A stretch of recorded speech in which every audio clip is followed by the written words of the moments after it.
చెప్పడానికి మళ్ళీ రెండోసారి నేను టెలికాల్స్ తీసుకున్నాను. మొన్నే నా ఆవేదన, నా బాధ, భవిష్యత్తులో జరగబోయే నష్టాల గురించి మీ అందరికీ చెప్పాను. అయితే 2014లో ఇదే మాదిరిగా విభజన వచ్చినప్పుడు ఒక వారం రోజులు అనేక సబ్జెక్ట్స్ మీద జరిగే నష్టాన్ని గురించి ఆ రోజు కూడా నేను ప్రజల్లో చైతన్యం తీసుకొచ్చాను. ఈరోజు కూడా రాష్ట్ర ప్రజలందరికీ విజ్ఞప్తి చేస్తున్నా, ముఖ్యంగా యువత, వాళ్ళ భవిష్యత్తు, 5 కోట్ల ప్రజల భవిష్యత్తు. ఈరోజు 5 సంవత్సరాలు ఓటేశారని 5 సంవత్సరాల భవిష్యత్తుని నాశనం చేసే అధికారం ఎవరికీ లేదు. ఆ విషయం వైఎస్ఆర్ కాంగ్రెస్ పార్టీ అర్థం చేసుకోవాల్సిన అవసరం ఉంది. అదే సమయంలో ఇది ఒక వ్యక్తి సమస్యను, ఒక పార్టీ సమస్యను, లేకపోతే కొందరి సమస్యను, లేకపోతే కొన్ని కులాలు మతాల సమస్యను కాదు, ప్రాంతాల సమస్య అంతకంటే కాదు. ఇది 5 కోట్ల ప్రజల సమస్య. 5 కోట్ల మంది మీరందరూ కూడా అర్థం చేసుకోవాల్సిన అవసరం ఉంది. విభజన జరిగినప్పుడు చాలా బాధపడ్డాం, ఆవేశపడ్డాం. అందరూ కూడా మనం ఏమైపోతాం, ఏం జరుగుతుంది, మళ్ళీ మనం కోలుకోగలుగుతామనే బాధపడుతూ ఆ రోజు ప్రజల యొక్క మనో నిబ్బరాన్ని కూడా కోల్పోయే పరిస్థితి. జరిగిన విధానం పైన ఆ రోజు ప్రజలందరూ స్పందించి కాంగ్రెస్ పార్టీకి ఏ విధంగా ఎలక్షన్లో బుద్ధి చెప్పారో ఒకసారి మనందరం గుర్తుపెట్టుకోవాల్సిన అవసరం ఉంది. అదే సమయంలో ఆ రోజు 16,000 కోట్ల రూపాయలు లోటు బడ్జెట్.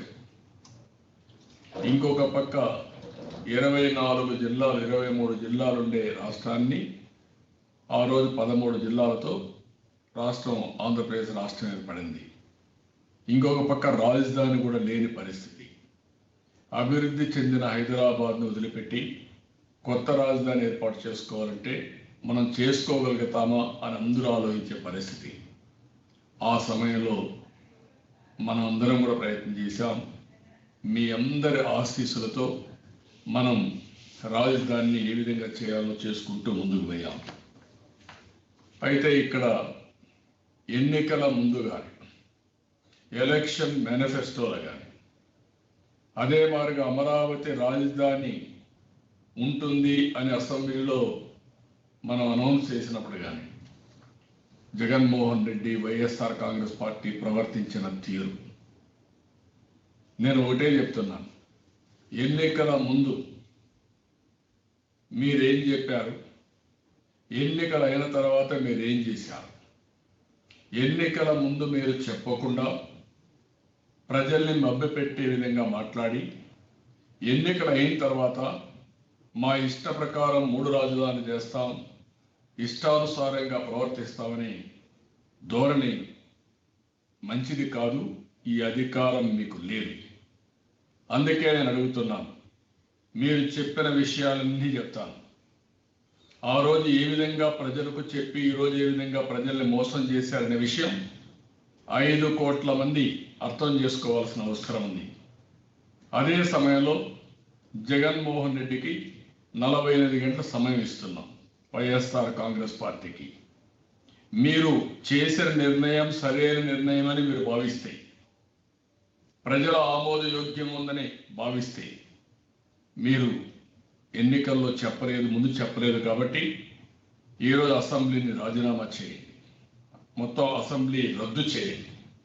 అసెంబ్లీ రద్దు చేసి ప్రజల దగ్గరికి వెళదాం. మీరు చెప్పండి, మళ్ళీ మిమ్మల్ని గెలిపిస్తే మేము మాట్లాడడం మానేస్తాం.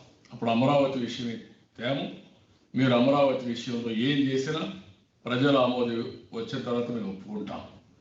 కానీ ప్రజలకు చెప్పకుండా చేస్తే మాత్రం అది ద్రోహం అవుతుంది, నమ్మక ద్రోహం అవుతుంది. ఆ విషయం కూడా మీరు గుర్తుపెట్టుకోవాల్సిన అవసరం ఉంది. నమ్మించి మోసం చేసినట్టు అవుతుంది. ఆ రోజు మీరు ఎప్పుడు చెప్తా ఉంటారు, మీరు ఒకసారి చూస్తే నేను చెప్పిన మాటకు నిలబడతాం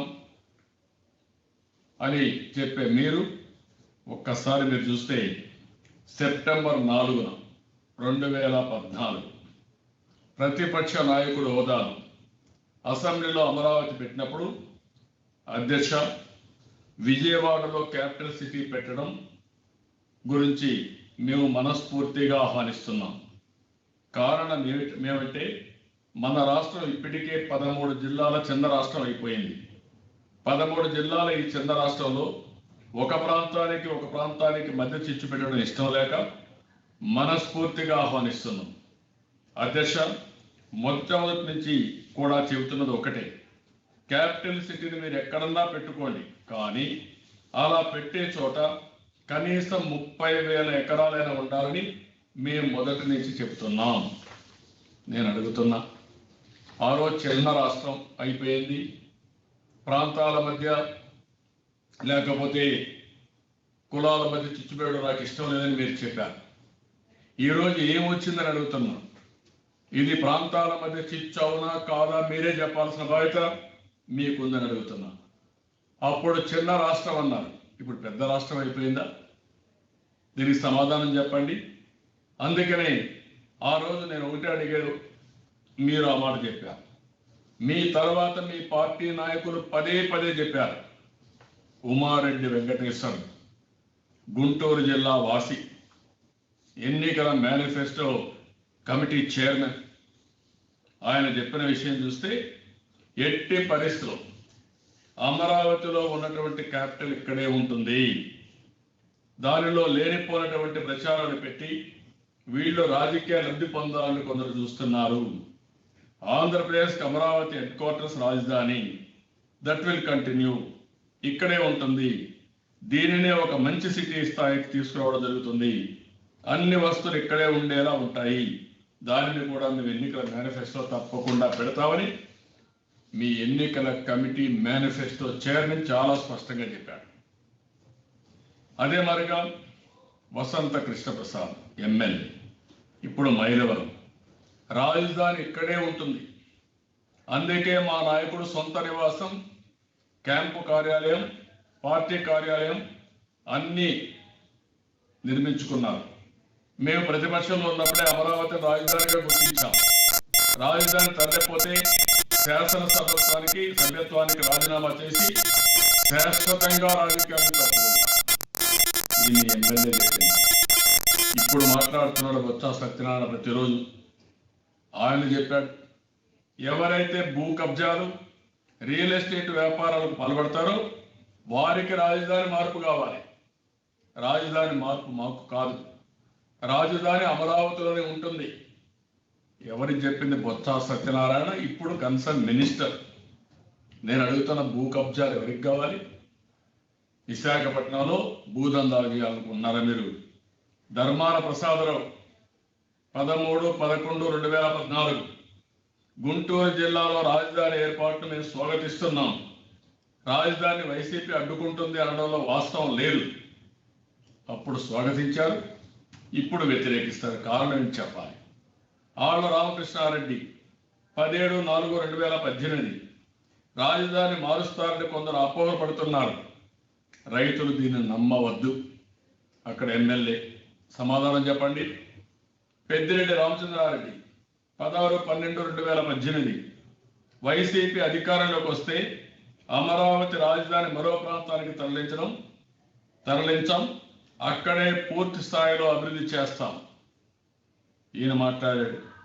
ఆర్కే రోజా నగిరి ఎమ్మెల్యే, రాజధాని కట్టగల సమర్థుడు జగన్మోహన్ రెడ్డి కాబట్టే అమరావతిలో ఇల్లు కట్టుకున్నారు. కోలగట్ల వీరభద్రస్వామి విజయనగరం 1/2/2019 వైసీపీ అధికారం చేపట్టిన వెంటనే జగన్మోహన్ రెడ్డి నాయకత్వంలో అమరావతిలో శాశ్వత రాజధాని నిర్మాణం చేపడతాం. ఇది మీరు ఆ రోజు చెప్పింది. నేను అడుగుతున్నా ఇప్పుడు మిమ్మల్ని అందరినీ, ఆ రోజు మీరు చెప్పారా లేదా? ఆ రోజు మీరు ఎప్పుడు మాట్లాడుతూ ఉంటారు, మా మేనిఫెస్టో ఒక బైబిల్, ఒక భగవద్గీత, ఒక ఖురాన్. మీ బైబిల్లో చెప్పలేదు, ఎందుకు చెప్పలేదు? మీ మేనిఫెస్టోని అక్షరాలు ప్రతి ఒక్కటి మేమేమి చెప్పామో అవి చేస్తామని చెప్పారే. మీరు చెప్పండి ఏ విధంగా ఈరోజు చేస్తారని అడుగుతున్నా. నేను సమాధానం చెప్పమని నిలదీస్తున్నా. ఇది మీ సొంత విషయం కాదు. 5 కోట్ల ప్రజల సమస్య, భావితరాల భవిష్యత్తుకు సంబంధించిన విషయం. ఇప్పటికే తెలుగువారు ఆంధ్రప్రదేశ్లో దగాగా పడ్డారు, చాలా నష్టపోయారు. ఇప్పుడు ఇష్టానుసారంగా నేను మారుస్తాను, నా ఇష్టం అంటే మీ ఇష్టం కాదు. ఇది ప్రజా వ్యతిరేకం. రాబోయే రోజుల్లో ప్రజలకు మీరు ద్రోహం చేస్తున్నారు, వెన్నుపోటు పొడిచారు. ఆ విషయం మీరు గుర్తుపెట్టుకోవాల్సిన అవసరం ఉంది. కాదు, మీకు నమ్మకం ఉంది, అసెంబ్లీ రద్దు చేయండి, ఎన్నికలకు వెళ్ళండి, ఎన్నికల్లో మీరు గెలవండి, మేము మాట్లాడం. లేకపోతే మీకు మార్చే హక్కు మీకు లేదని మరొకసారి హెచ్చరిస్తున్నా. అందుకే 48 గంటల సమయం ఇస్తున్నాం. ఈ ఒక్క విషయమే కాదు, రాష్ట్రంలో ప్రజలందరూ ఆలోచించాల్సిన అవసరం ఉంది. మీరు ఎంత నష్టపోతారు, ఎంత ఇబ్బంది పడతారు, భావితరాల భవిష్యత్తు ఎంత ప్రశ్నార్థకం అవుతుంది అనే విషయాలు కంటిన్యూగా నేను ఒక 5-6 రోజులు చెప్తాను. మీరు కూడా ఆలోచించండి. భాగస్వాములు కమ్మని కోరుతున్నా. ఇది నా ఒక్కడి సమస్య కాదు, ఒక్క రైతుల సమస్య కాదు, జేఏసీ సమస్య కాదు, రాజకీయ పార్టీల సమస్య అంతకంటే కాదు. ఏ ప్రాంతానికో, ఏ కులానికో, ఏ మతానికి సంబంధించిన విషయం కాదు. ఆంధ్రప్రదేశ్ రాష్ట్రానికి సంబంధించిన విషయం, 5 కోట్ల ప్రజలకు సంబంధించిన విషయం. ఎవరైతే నమ్మించి నమ్మక ద్రోహం చేశారో వాళ్లకు బుద్ధి చెప్పవలసిన బాధ్యత ప్రజలపై ఉందని మిమ్మల్ని అందరినీ కోరుతున్నా. నోరుందని ఎవ్రీడే వాళ్ళు చూస్తున్నాను. నేను మమ్మల్ని రాజీనామా చేయమంటున్నాను. మేము రాజీనామా చేయడం 1 నిమిషం పని, పరిష్కారం అవుతుందంటే రాజీనామా చేస్తాం. అది కాదు ఇష్యూ ఇక్కడ. అందుకే నేను అడుగుతున్నా, మేము 23 మంది రాజీనామా చేయమంటున్నారు, మేము రాజీనామా చేస్తాం. మీరందరూ చేయండి. దానికంటే అసెంబ్లీ రద్దు చేయండి, ఎన్నికలకు వెళ్ళండి. వెళితే ప్రజలు నిర్ణయిస్తారు. అప్పుడు మమ్మల్ని వద్దనుకుంటే కొడితే తెరసా వహిస్తాం. మీకు మ్యాండేట్ ఇస్తే మీరు పెట్టండి. కానీ మీ ఇష్ట ప్రకారం ఎదురుదాడి చేస్తూ ఇష్టానుసారంగా మాట్లాడడం, నోటుకొచ్చే నోరు బారేసుకోవడం కరెక్ట్ కాదు. అందుకే 48 గంటల టైం ఇస్తున్నాం. మీరు ఆలోచించండి. 48 అవర్స్లో మీరు చెప్పాల్సిన బాధ్యత మీ పార్టీ పైన ఉంది. కాదు, ఎన్నికల ముందు మేము చెప్పామంటే ఎక్కడ చెప్పారో చెప్పమని నిలదీస్తున్నాం. చెప్పండి. ఈరోజు చేయడం నమ్మక ద్రోహం అవునా కాదా అని అడుగుతున్నాను. ఇది వెన్నుపోటు అవునా కాదా అని అడుగుతున్నాను. 5 కోట్ల ప్రజలకు మీరు వెన్నుపోటు కొడుస్తారా? ఇష్టానుసారంగా చేస్తారా? తప్పుడు ప్రచారాలు చేస్తారా? మీరు ఇది మంచి పద్ధతి కాదని హెచ్చరిస్తున్నా. అందుకని దీన్ని ప్రారంభించాను. ఈరోజు నేను ఒకటి అడిగాను, మళ్ళా 48 అవర్స్ తర్వాత నేను ప్రెస్ కాన్ఫరెన్స్ పెడతా, ప్రజలకు మళ్ళా చెప్తా. ఏం చేయాలో కంటిన్యూగా చెప్పి ఈ రాష్ట్రానికి జరగబోయే అన్యాయాన్ని ఒక బాధ్యత కలిగిన రాజకీయ నాయకుడిగా నా బాధ్యతను నిర్వహిస్తా. ప్రజలు మీరు కూడా ఆలోచించుకోవాల్సిన అవసరం ఉంది. ఇది ఒక్క విషయం మిమ్మల్ని అందరినీ కోరుతున్న ప్రజానికాన్ని, మీరు ఏమరపాటు మీరు ఉంటే తీవ్రమైన నష్టపోతారు. ఇప్పుడుండే మీకే కాదు, మీకు పుట్టబోయే పిల్లలకు కూడా భవిష్యత్తు నాశనం అవుతుంది. ఆ విషయం మీరు గుర్తుపెట్టుకోండి. భావి తరాల భవిష్యత్తు కూడా నాశనం చేసే పరిస్థితికి వస్తున్నారు. ఇది మంచిది కాదు.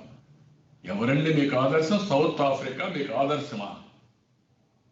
ఏంటా సౌత్ ఆఫ్రికా? అది మీకు ఆదర్శమా? నేను అడుగుతున్నానండి, దానికి సమాధానం చెప్పమంటున్నా. ఈరోజు మీరు ఒకసారి చూస్తే వాళ్ళ పార్టీలో ఒక నాయకుడు మాట్లాడుతూ వీళ్ళ యొక్క ఇది మాట్లాడుతూ ఉంటే చూస్తే ఎంత ఎండగట్టే పరిస్థితికి వచ్చారంటే ఈ విషయం వీళ్ళు గుర్తుపెట్టుకోవాలి.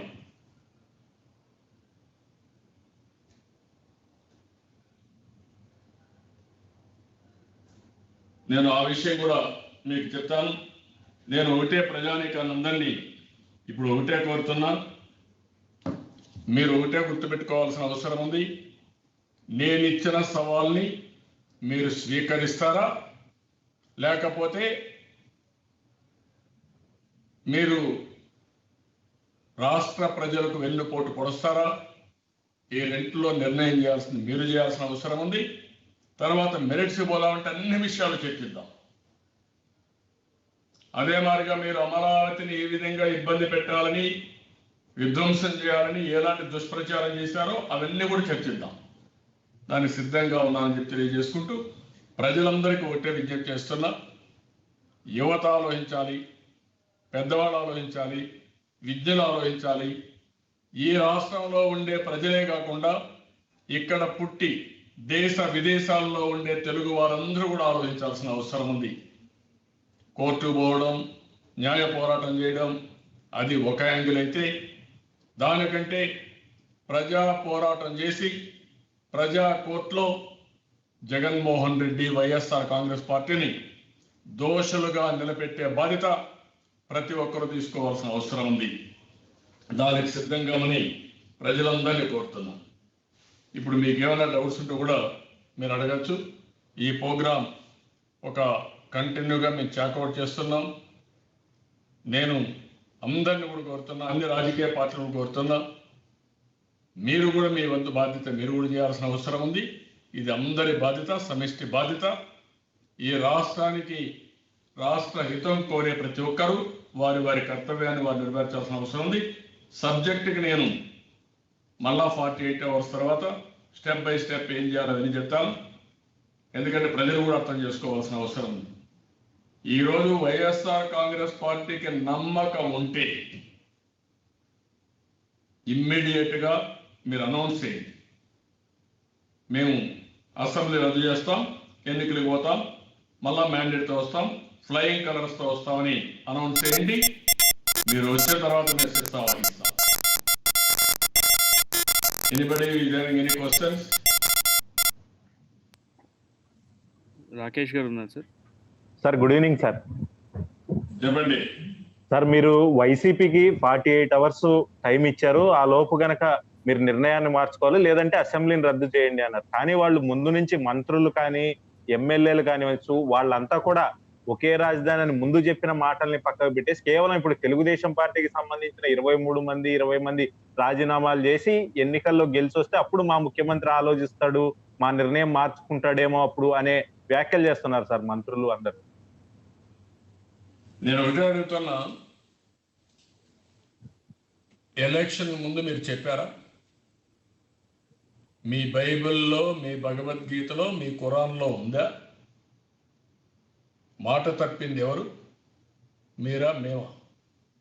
మాట తప్పిన వాళ్ళు మాట మళ్ళా నేను ఒకటి అడుగుతున్న ప్రజలకు చెప్తున్నాను, ఈరోజు ప్రజలకు చెప్పకుండా మీరు చేయడం మోసం అవునా కాదా? ఇది ప్రజా విషయమా, మీ సొంత విషయమా? ఇది ప్రజలకు సంబంధించిన విషయమైతే ప్రజల్లో చర్చ చేద్దాం. ప్రజలు ఆమోదిస్తే మాకు అబ్జెక్షన్ లేదు. ప్రజలు ఆమోదించకుండా మీరు ఆ రోజు ఎన్నికల్లో గెలిచామని ప్రజల్ని దొంగ దెబ్బతీయడం ఎంతవరకు న్యాయం?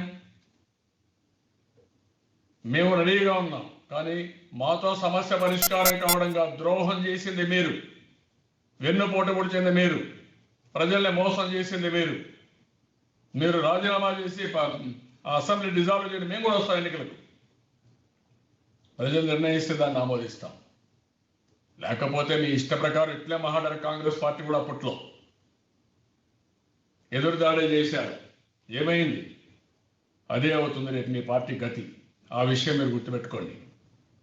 ఒక వ్యక్తి కాదు, ఇలా పార్టీ గతి అదే అవుతుంది.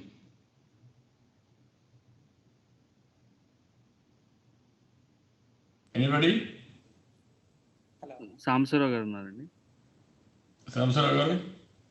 సార్, ఇప్పుడు వైఎస్ఆర్సీపీ వాళ్ళు 3 రాజధానులు అనే విషయంలో అడిగిన ప్రతిసారి ఒక మాట చెప్తున్నారు సార్. అమరావతి రాజధానిగా ఒకటిగా ఉంటుంది, అక్కడ కాకుండా మిగతా చోట్ల కూడా డెవలప్ చేస్తున్నాం. అంటే అమరావతి నుంచి మేము రాజధానిని తీసేయడం లేదు, మీరు పొరపాటుగా అర్థం చేసుకుంటున్నారు అని పదే పదే వాళ్ళు ఒక విషయాన్ని చెప్తున్నారు. 3 రాజధానుల్లో ఒక రాజధాని అమరావతి ఉంది కదా, రైతులకు ఎక్కడ అన్యాయం జరిగింది అని చెప్పి ఒక వాదన తీసుకొస్తున్నారు వాళ్ళు. దాని మీద మీరు స్పందించారు sir.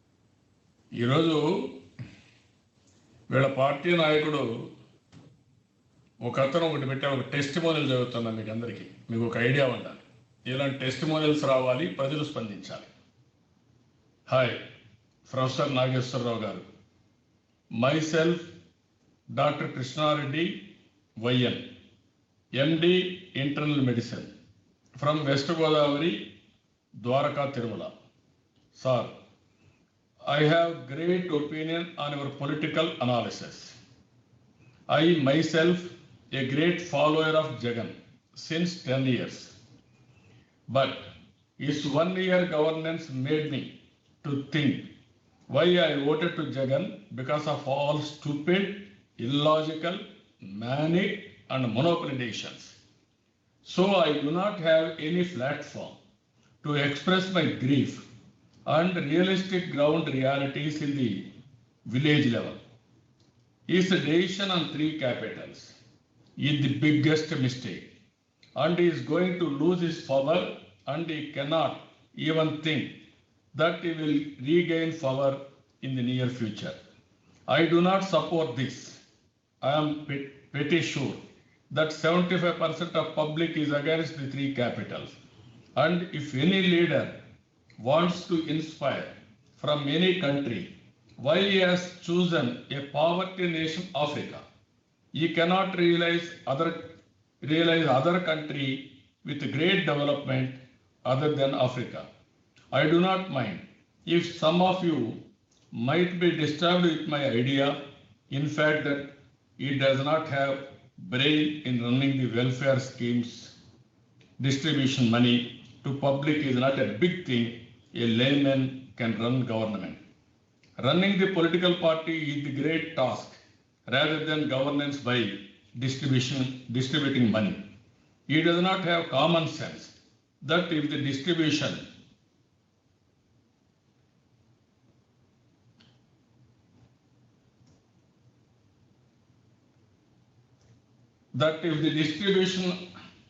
of money to public, they won't vote him, as we have witnessed 2019 elections for Pasupu Kunkam. Finally, I can say Kiran Kumar Reddy administration is far better than monopoly Jagan. At least he continues the policies of earlier governments. As I am Dr. Jagan's decisions are foolish in health sector. He has to make insurance to all public rather than free. All these schemes, whatever he proposed, are baseless and literally that does not benefit public on long term. He has to teach how to catch fishes, not by distributing fishes. My advice as a Dr.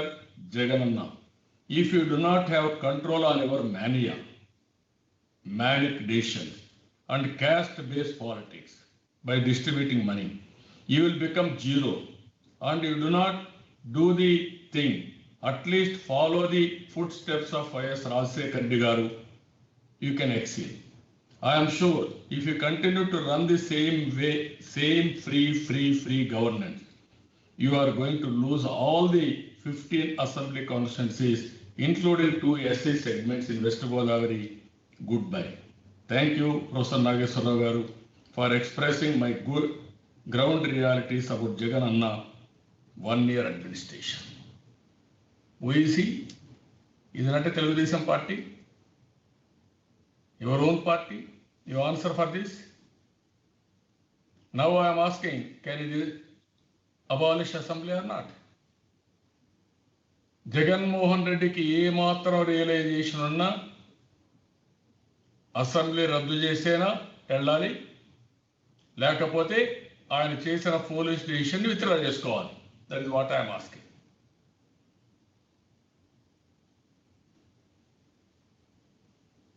Anybody?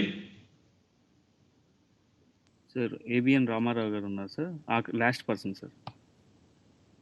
Ramarao garu unmute చేసుకుని మాట్లాడగలరు సార్. Good evening అండి sir. నిన్న జనసేన పవన్ కళ్యాణ్ మాట్లాడుతూ ఒక విషయం చెప్పారండి. చంద్రబాబు అధికారంలో ఉన్నప్పుడు ఆయన చట్టం సరైన చట్టం చేయకపోవటం వల్లనే ఈ రోజు రాజధాని మార్చడానికి జగన్కి అవకాశం ఏర్పడింది. ఆ రోజు అసలు రాజధానిని కదిలించలేని స్థితికి చట్టాన్ని రూపొందించినట్టయితే ఈ రోజు ఈ పరిస్థితి ఉండేది కాదు అని నేను చెప్పంటున్నారు. ఎలా చూస్తారు మీరు దీన్ని? నేను ఏమంటానంటే చెప్పడం చాలా ఈజీ. చట్టాన్ని మార్చే అధికారం ఎవరికి ఉంది, ఎట్టుందండి? ఇది అమరావతి ఎక్కడి నుంచి రాజధాని నిర్ణయించే అధికారం ఎక్కడి నుంచి వచ్చింది మనకు? ఏపీ రీఆర్గనైజేషన్ యాక్ట్ నుంచి వచ్చింది. ఏపీ రీఆర్గనైజేషన్ యాక్ట్లో ఏం చెప్పారు? ఏ క్యాపిటల్. ఏ క్యాపిటల్ అంటే ఏంటి? ఒక క్యాపిటల్. 3 క్యాపిటల్ ఎక్కడన్నా ఉందా? అదే మారుగా అదే యాక్ట్లో ఏముంది? హైకోర్టు నిర్ణయించే అధికారం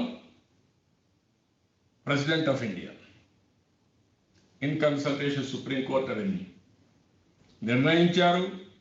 ప్రెసిడెంట్ ఆఫ్ ఇండియా నోటిఫికేషన్ ఇచ్చారు, ప్రెసిడెన్షియల్ ఆర్డర్లు ఇచ్చారు, ఓపెన్ చేశాం. సాక్షాత్తు సుప్రీంకోర్టు సీజీని వచ్చి ఓపెన్ చేశారు. మూడోది, ఒకసారి యాక్ట్ పెట్టిన తర్వాత రైతులకు మనం ఏం చేశాం? 33,000 ఎకరాలు ఇచ్చినప్పుడు 9 సిటీలు ఏ విధంగా ఉంటుంది అవన్నీ కూడా చెప్పిన తర్వాతనే అగ్రిమెంట్ అయింది. It is a agreement between farmers and CRDA. Government authorized CRDA అంటే గవర్నమెంట్ ఆథరైజ్ చేసిన తర్వాత సిఆర్డిఏ యాక్ట్ తీసుకొచ్చింది.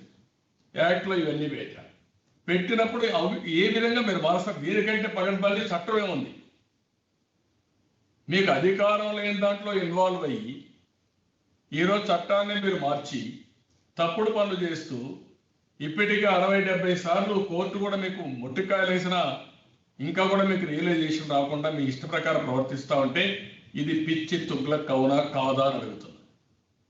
పిచ్చి తుగ్లకు పిచ్చి బట్టి పడితే ఇవన్నీ చేసి ఎవరేం చేస్తారు? ఇంకా నేను ఒకటే అడుగుతున్న రాష్ట్ర ప్రజానీకాన్ని, మీరు ఆలోచించండి. నాకు రాజకీయం ముఖ్యం కాదు, లేకుంటే అధికారం ముఖ్యం కాదు, ఇంకోటి కాదు. మీకు నష్టమా అవునా కాదా? మిమ్మల్ని మోసం చేశాడా లేదా? అది తేలాల్సిన అవసరం ఉంది ఈరోజు. మీరు ఇవ్వండి. ఆయన మీద మీకు నమ్మకం ఉంటే, ఆయన 3 రాజధానుల వలన అభివృద్ధి అవుతుంటే నాకేం బాధలేదు. ఆ మాట చెప్పకుండా చేయడం ప్రజల్ని మోసం చేయడం. ప్రజలు చెప్పాలి, ప్రజలు ఆలోచించాలి. ఎక్కడ రాజధాని కావాలి వాళ్ళు నిర్ణయిస్తారా, మీరు నిర్ణయిస్తారా? మీకేం అధికారం ఉంది? వాళ్ళ భవిష్యత్తుని దెబ్బతీసే అధికారం మీకెక్కడ ఉంది? వాళ్ళు ఇబ్బంది పెట్టే అధికారం మీకెక్కడ ఉందండి? ఎక్కడ వాళ్ళు ఎక్కడికో వచ్చి పోవాలంటే ఎట్టవుతుందండి ఇవన్నీ? అందుకే నేను చెప్పాను, ఈ విషయం చాలా చర్చ జరగాల్సిన అవసరం ఉంది. ఇప్పటికే నష్టపోయాం, దగాగా పడ్డాం, ఇంకా కూడా ఫర్దర్గా నష్టపోవడం మంచిది కాదు. శారీరకంగా, ఆర్థికంగా, మానసికంగా ఇప్పటికే తెలుగు జాతికి చాలా అన్యాయం జరిగింది. ఆంధ్రప్రదేశ్లో చాలా అన్యాయం జరిగింది. మళ్ళీ ఇంకా జరగడానికి వీలు లేదు. మాట్లాడితే రాజధానిలో 3 పెడితే అభివృద్ధి అవుతుందంటే అభివృద్ధి అంటే ఏంటో కూడా డిస్కస్ చేయాలి. ఏది అభివృద్ధి, ఎట్లా అభివృద్ధి అవుతుంది, ఇవన్నీ కూడా చర్చ చేయాల్సిన అవసరం ఉంది. అందుకే నేను అడుగుతున్నా, జగన్మోహన్ రెడ్డి చాలా నమ్మకం ఉంది ప్రజల్ని మోసం చేయడంలో. మీరు ఫస్ట్ రాజీనామా చేయండి, అసెంబ్లీ డిజాల్వ్ చేయండి, ఎన్నికలకు వెళ్ళండి. మీకు ఓట్లు వేసారా? నేనేం మాట్లాడను. ప్రజలందరూ ఆమోదిస్తే నాకెందుకంటే బాధ? పిల్లల భవిష్యత్తు బాగుంటుందని నేను ఎందుకు బాధపడాలి? మోసం చేసేవాళ్ళు మీకు కావాలంటే నాకేం బాధ లేదు. కానీ చర్చ జరగాలి.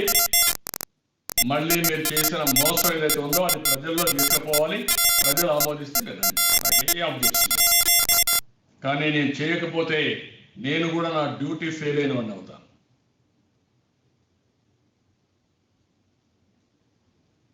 Anybody is having any doubts? ఇంకెవరు లేదు సార్. అందుకనే మళ్ళీ ఎగ్జాక్ట్గా 48 hours టైం ఇస్తున్నాం. ఎల్లుండి ఈవినింగ్ మళ్ళా 5 o'clock ప్రెస్ కాన్ఫరెన్స్ పెడతాం. ధైర్యం ఉంటే డిసైడ్ చేసుకోండి. ఆ రోజు కూడా మేము ఎన్ని చెప్పినా వినకుండా అసెంబ్లీలో బిల్లు పెట్టారు, రిజెక్ట్ చేసిన పార్లమెంట్లో పెట్టారు. నేను పార్లమెంట్లో ఉన్నా, నేను ప్రత్యక్ష సాక్షి. ఆ రోజు కూడా పార్లమెంట్లో ఉంటే తలుపులేసి టీవీలు కట్ చేసి బిల్లు పెట్టి పాస్ చేశారు.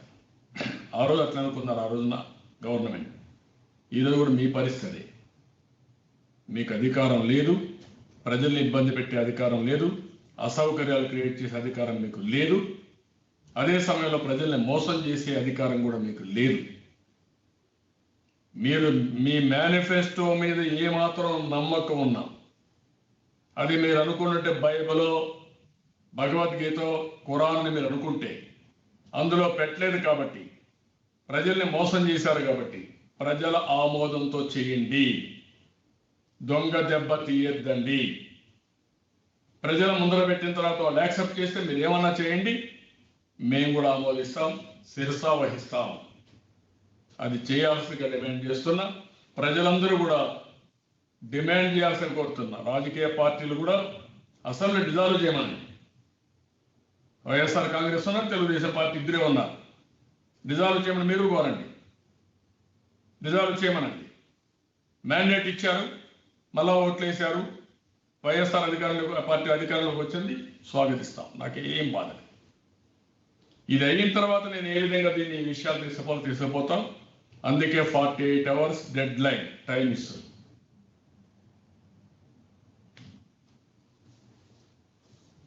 ఓకే, ప్రజల తరపున మీరు ఏమైనా అడగాలంటే అడగండి.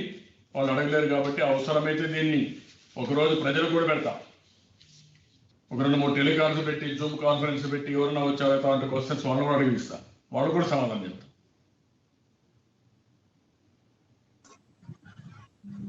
అందులో కరోనా సార్ ఒక డౌట్, ఒక చిన్న డౌట్ ఉంది సార్.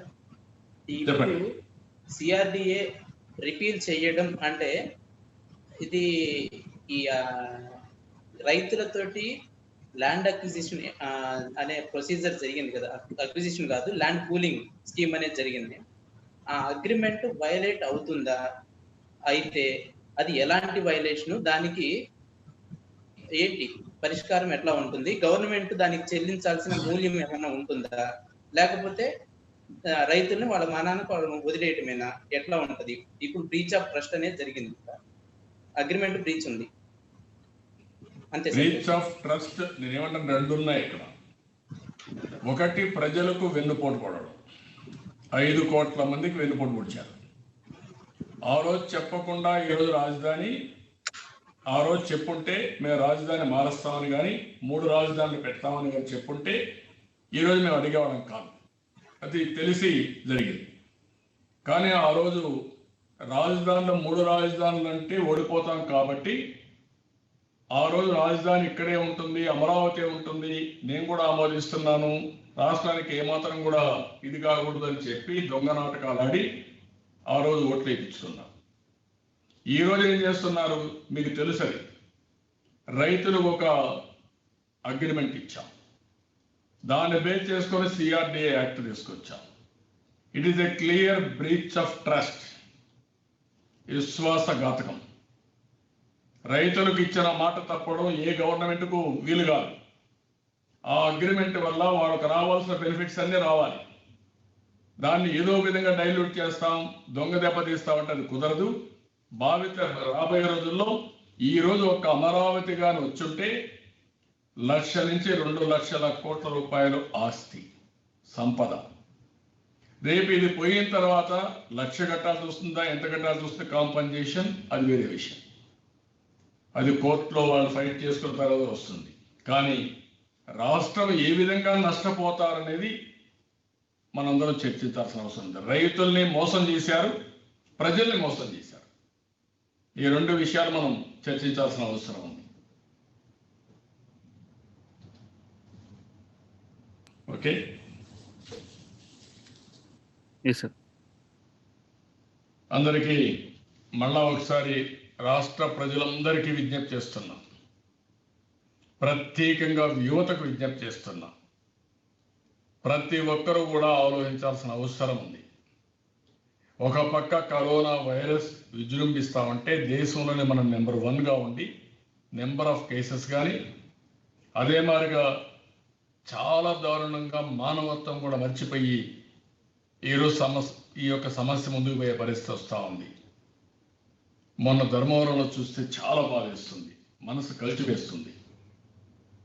భార్యకు కరోనా వచ్చిందని ఒక కిరాణా కొట్టుండే అతను ఇంకా నాకు ఆదాయం కూడా లేదు, ఇంకా బతకడం ఎందుకని ఇద్దరు మిద్దెక్కి నేను దూకి ఆత్మహత్య చేసుకున్నాను. ఇది మానవత్వానికే మచ్చ. అంత ఫియర్ సైకో అందరిలో ఉంది. ఇంకొక పక్కన మొన్న ఒకసారి చూస్తే ఇంట్లో వాళ్ళు రానియడం లేదని ఒక ఆడబిడ్డ విజయవాడ హాస్పిటల్ని పైకి అక్కడి నుంచి దూకి ఆత్మహత్య ప్రయత్నం చేసింది. గాయాలతో ఇదైంది. నిన్నే మనం చూస్తే ప్రొక్లైన్స్ పెట్టి డెడ్ బాడీస్ని తీసుకుపోయారు. ఇంకొక పక్క డస్ట్ ఏదైతే మన చెత్తలతో తీసుకుపోయే ఒక వెహికల్లో కరోనా బాధితుల్ని తరలించే పరిస్థితికి వచ్చారు. ఇలాంటివి చూసినప్పుడు చాలా బాధేస్తుంది. నిన్న విశాఖపట్నంలో విమ్స్లో అయితే చాలా దారుణంగా బెడ్ మీద పడుకున్న ఆవిడ కింద పడిపోతే ఆవిడ్ని పలకరించేవాళ్ళు కానీ ఆవిడని తీసి ఎత్తి బెడ్ మీద పెట్టే పరిస్థితి లేకుండా పోయింది. ఇది తలుచుకుంటే ఆవిడ చనిపోయింది. ఇవన్నీ తలుచుకోవడం చాలా బాధేస్తూ ఉంది. ఇలాంటి సమయంలో మీ బాధ్యత ఏంటి? కరోనా వైరస్ హ్యాండిల్ చేయడం ముఖ్యమా? ప్రజల ప్రాణాలు కాపాడడం ముఖ్యమా? రాజకీయ విన్యాసం చేస్తూ పైశాచిక ఆనందం పొందడం ముఖ్యమా? నేను అడుగుతాను. దానికి సమాధానం చెప్పవలసిన బాధ్యత కూడా ఈ ప్రభుత్వం పైన ఉంది. ఈరోజు ఎవరు బయట రాలేదు. వీళ్ళు బాధ్యత బయట వచ్చి కరోనా పెద్ద ఎత్తున సూపర్ స్ప్రెడర్గా తయారయ్యే పరిస్థితికి వచ్చారు. ఈరోజు ఎవరిని వదిలిపెట్టడానికి వీళ్ళు వైఎస్ఆర్ కాంగ్రెస్ పార్టీ అనో ఇంకొక పార్టీ అనో లేకపోతే ఇంకొకరిని వదిలిపెట్టే పరిస్థితులు లేదు. ఈరోజు దేశంలో చూస్తున్నాం, రాష్ట్రంలో చూస్తున్నాం, ప్రజా జీవితం అతలాకుతలమైంది. కోవిడ్ వల్ల రాబోయే రోజుల్లో ఆర్థికంగా చాలా మంది ఇబ్బంది పడబోతున్నారు. ఇంకో పక్క అనేక విధాలుగా ఇబ్బంది పడుతున్నారు. ఏం జరుగుతుందో తెలియని సందిగ్ధంలో ఉంటే ఇలాంటి సమయంలో రాజధాని విషయంలో మార్పు తీసుకొచ్చి 3 రాజధానుల్ని పెట్టడం అనేది చాలా బాధాకరం. దీన్ని నేను చాలా తీవ్రంగా ఖండిస్తున్నా. అందుకే మళ్ళా డిమాండ్ చేస్తున్నా, 3 రాజధానుల పైన మీరు చెప్పలేదు కాబట్టి అసెంబ్లీ డిజాల్వ్ చేయండి, ఎన్నికలకు వెళ్ళండి, ప్రజలు నిర్ణయిస్తే మేము శిరసా వహిస్తాం, లేకపోతే మీరు పెట్టే అధికారం మీకు లేదని మరొక్కసారి హెచ్చరిస్తున్నాం. థ్యాంక్ యూ అన్నా.